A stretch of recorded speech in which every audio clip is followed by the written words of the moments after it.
The flashing red and blue lights carving through my quiet Willow Creek evening weren't there for a burglary or a house fire. They were rolling up because Linda Hargrove decided a yard sign was an act of war. In this picture-perfect Illinois suburb, where cornfields kiss the edge of cookie-cutter perfection, she was about to learn that the same bylaws she worshipped could bury her alive. I was out there under the late afternoon sun, sweat dripping down my back, driving the last stake into the ground for my new no trespassing, private property sign. 2 solid years of the Willow Creek HOA hammering me over grass height, exactly 2.5 inches, no more no less, fence stain color, only natural cedar, and even which direction my holiday lights had to face had finally pushed me over the edge. This was my house, my lawn, my deed. I was just reminding everyone. That's when she arrived like a pastel hurricane. Linda Hargrove, HOA president, clipboard clutched like a holy text, pearl necklace practically glowing against her crisp blouse. Deputy Ramirez trailed behind her looking like he'd drawn the short straw at roll call. "Officer, this resident is defacing the community aesthetic," she announced, voice dripping that fake nice Midwest politeness that always hid the knife. Section 4.2 of the covenants is crystal clear, no signage that disrupts neighborhood harmony. Ramirez raised a weary hand. "Ma'am, let's just breathe." "Sir, what's the story here?" I leaned on the post driver, flashing a calm smile. "Putting up a sign on my own land, deputy. Deed says it's mine. HOA doesn't get to redraw property lines." Linda's face flushed the color of a stop sign. "From the curb inward, everything falls under association oversight. You can't just claim." "Actually, I cut in smoothly, I can. County plat map's pretty clear on that." Ramirez sighed, pulled out his tablet, and started walking the line. Linda followed like a shadow, muttering about disruptive influences and protecting property values for everyone. My golden retriever Max sat on the porch, tail thumping like he was watching the best reality show ever. A few tense minutes later Ramirez stopped dead, squinted at the screen, and turned it toward her. "Mrs. Hargrove, you're standing 3 feet onto this man's property right now." The silence hit like a thunderclap. Linda's mouth opened, closed, opened again. "Our internal surveys." "County GPS doesn't lie, ma'am," Ramirez said deadpan. "You're trespassing." I had to bite the inside of my cheek to keep from grinning as her husband Greg jogged up, already looking defeated. "Linda, maybe we should just..." But she was locked in. That's when the deputy spotted it.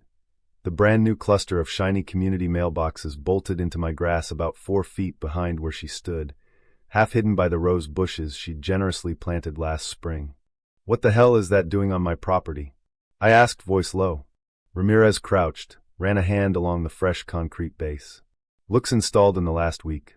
No visible permits." "Ma'am, HOA do this." Linda puffed up like a peacock. "It's for resident convenience." The board voted unanimously. Keeps the street looking clean and orderly. Ramirez stood slowly. "Board vote doesn't override county property law or require my permission." Cue the cavalry. Richard Klein, the HOA's slick attorney in his golf polo and pressed khakis, stepped out of his SUV with a leather folder. "What's the situation here?" Linda latched onto him like a lifeline. "He's trying to fracture the entire community." Klein scanned my certified survey, then the deputy's tablet. His polished smile cracked. "Linda, the mailbox, the sidewalk stub, they're clearly on his deeded land." The growing crowd of neighbors, phones out, whispering, started shifting uncomfortably. Linda, desperate to save face, did what any self-appointed queen would do. She marched over, grabbed the mailbox post with both manicured hands, and yanked with everything she had. "This does not belong here." The concrete cracked with a sickening pop. The whole unit toppled sideways and slammed straight onto her foot. Her scream cut through the suburb like a siren, pure, unfiltered karma in high heels. While paramedics wrapped her foot in ice, Ramirez noticed something strange in the freshly churned dirt.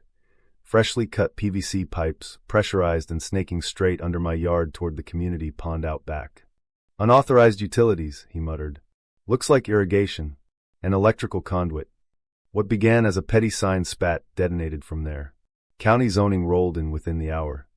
They started probing, and the moment their shovel hit the main line, a geyser of foul green water erupted like a busted fire hydrant, drenching Linda, Klein, half the onlookers, and my no trespassing sign in chemical-smelling runoff.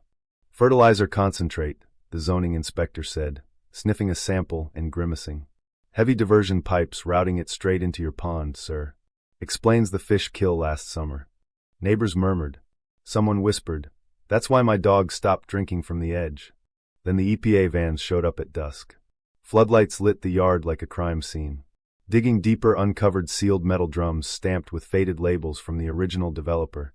Industrial solvents, trichloroethylene, benzene.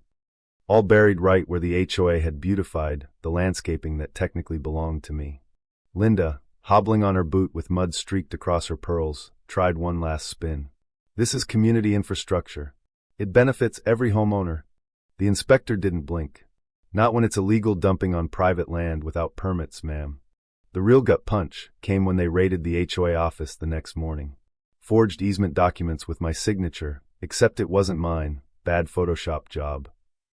Shell companies funneling over $180,000 in beautification, dues straight into accounts tied to Linda and her silent partner.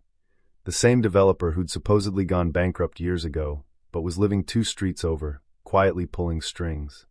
Linda was cuffed right there on the curb, still trying to quote bylaws while the deputy read her rights. "You can't do this. Section 7.1 protects board members." "Section 7.1 doesn't cover fraud or poisoning a neighborhood," the deputy replied dryly. Her partner tried one final Hail Mary that night, remote triggering an old pump system to flush evidence. Instead, the ground rumbled, old drainage tunnels collapsed, and a sinkhole swallowed him whole while he stood on the pond bank screaming about progress at any cost. They pulled his body out a week later, still clutching the override remote. By month's end, the EPA had the pond cleaned, the HOA charter dissolved, and every ridiculous rule, grass police, flag police, trashcan police, gone with it. I walked my full property line for the first time in years without someone measuring it. I kept the sign, just added a smaller plaque underneath. "This land is ours, no more invisible chains."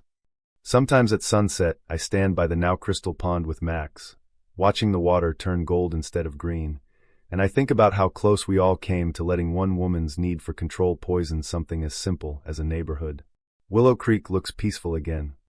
But every time the wind shifts just right, I swear I can still hear the faint gurgle of those buried pipes, a reminder that the loudest control freaks usually end up drowning in their own rules. What about you? Was I right to fight back with that sign, or should I have just smiled, complied, and let the HOA civilize me into silence? Drop your state below and tell me, who really abuses power in these so-called perfect communities? The guy marking his own yard, or the Karen who turned the whole block into her toxic kingdom?